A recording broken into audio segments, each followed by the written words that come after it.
Hello বন্ধুরা, কেমন আছেন? আশা করি ভালোই আছেন। অনেকদিন পর আজ বাজার থেকে ইলিশ মাছ নিয়ে এলাম আর ভাবলাম আপনাদের সঙ্গে আমার ইলিশ মাছের সর্ষে দিয়ে রেসিপিটা শেয়ার করি। আসুন আমরা রান্নাটা শুরু করি। এই রান্নাটা করার জন্যে আমাদের লাগবে ইলিশ মাছ।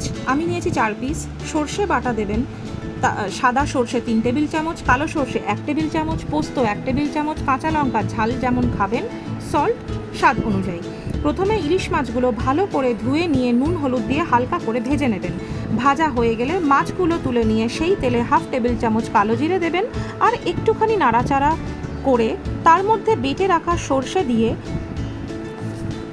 হালকা করে ভেজে নেবেন।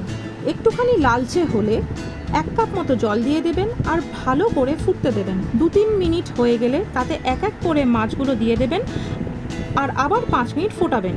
আপনারা চাইলে কাঁচা লঙ্কা অ্যাড করতে পারেন যদি ঝাল খেতে চান তাহলে। আরও 5 মিনিট হয়ে গেলে গ্যাস অফ করে দেবেন আর 2 টেবিল চামচ কাঁচা সর্ষের তেল দিয়ে ঢাকা বন্ধ করে দেবেন। ব্যাস, এইভাবে রেডি হয়ে যাবে আমাদের আজকের রেসিপি।